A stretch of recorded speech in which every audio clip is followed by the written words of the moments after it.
तुम कोई अनोखी नहीं हो जो प्रेग्नेंट हो। अमन को जब पता चला कि शेफाली दोबारा मां बनने वाली है तो वो चिंतित हो गया कि घर से दूर अकेले कैसे संभालेगा। बड़ी बेटी पीहू 5 साल की है और स्कूल जाती है। अमन को 1 महीने के लिए ट्रेनिंग पर भी जाना है। उसने शेफाली से कहा कि घर में मम्मी को बुला लेते हैं या फिर तुम चली जाओ ससुराल, और वो भी प्रेगनेंसी की हालत में। प्लीज अमन, यह मुझसे मत कहना। पीहू के समय वहाँ मैंने कैसे अपनी प्रेगनेंसी गुजारी थी तुम भूल गए होगे, मैं नहीं। वो तो अच्छा हुआ कि तुमने बोल दिया कि निशा दीदी की तरह मेरी भी पहली प्रेगनेंसी मायके में होगी, वरना मैं तो शायद बचती भी नहीं। नहीं नहीं, मैं अकेले सब मैनेज कर लूंगी। जब दिक्कत लगेगा तो एक काम वाली लगा लूंगी, लेकिन आपके घर बिल्कुल नहीं जाऊंगी। यहाँ कम से कम मेरी जो इच्छा होगी वो खा सकूंगी।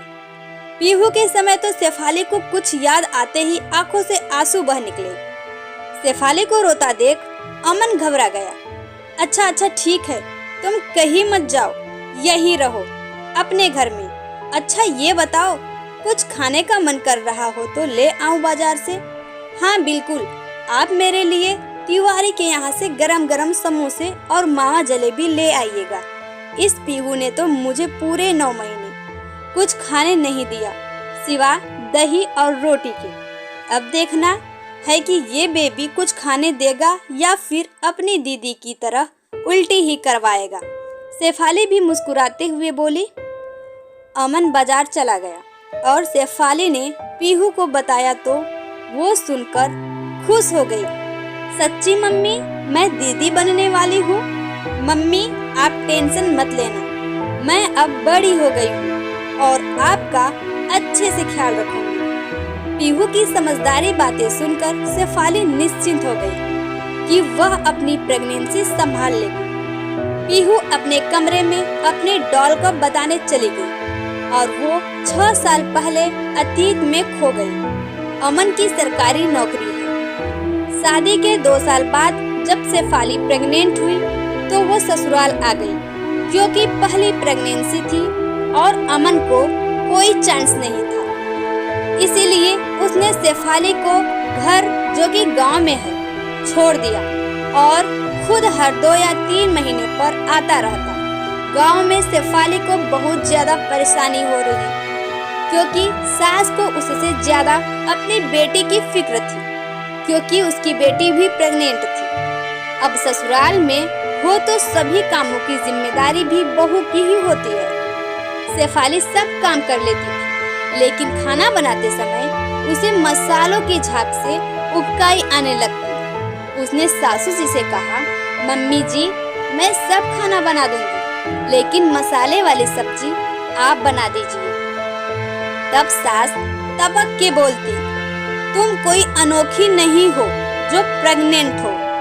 अमन के आने पर वो शहर जाकर चेकअप कराती, क्योंकि सासू जी अपनी बेटी को तो शहर ले जाकर सोनोग्राफी करा आती थी, लेकिन बहू के लिए वही गांव के डॉक्टर को बुलाकर चेकअप करा देती थी। 7वां महीना था। अमन के साथ जाकर शेफाली ने जब चेकअप कराया तो डॉक्टर ने उसे पूरी तरह बेड रेस्ट करने को कहा और साथ ही चेतावनी दी कि जरूरत से ज्यादा काम करने से बच्चा बहुत नीचे आ चुका है और ठीक से खुराक नहीं मिलने के कारण जच्चा और बच्चा दोनों ही कमजोर हैं, इसलिए विशेष देखभाल की जरूरत है, वरना कुछ भी अनहोनी हो सकती है। यह सुनने के बाद अमन ने शेफाली की तरफ गुस्से से देखा तो उसने सब सच्चाई बताई। घर आकर अमन ने अपनी मम्मी से कह दिया कि जब निशा की पहली प्रेगनेंसी मायके में हो रही है तो शेफाली की भी प्रेगनेंसी मायके में ही होगी। शेफाली को मायके पहुंचा दिया और सासू जी से शेफाली के प्रति अपनी मम्मी के खुश्क व्यवहार के लिए माफी मांगी। मायके में माँ और छोटे भाई बहनों के साथ खुशहाल माहौल में शेफाली अपनी प्रेगनेंसी को लेकर खुश रहने लगी, लेकिन खाना अभी भी दही और रोटी ही खा रही थी। लेकिन फर्क यह था कि उससे मम्मी उसके लिए सब्जी और दही भी बना लेती थी। समय पूरे होने पर शेफाली ने प्यारी सी और स्वस्थ बेटी पीहू को जन्म दिया। कहाँ खो गई? लो समोसे और मावा जलेबी का आनंद लो। तुम चिंता मत करो, अब की बार मैं सब इंतजाम यही कर दूंगा। जलेबी खिलाते हुए शेफाली से अमन ने बोला।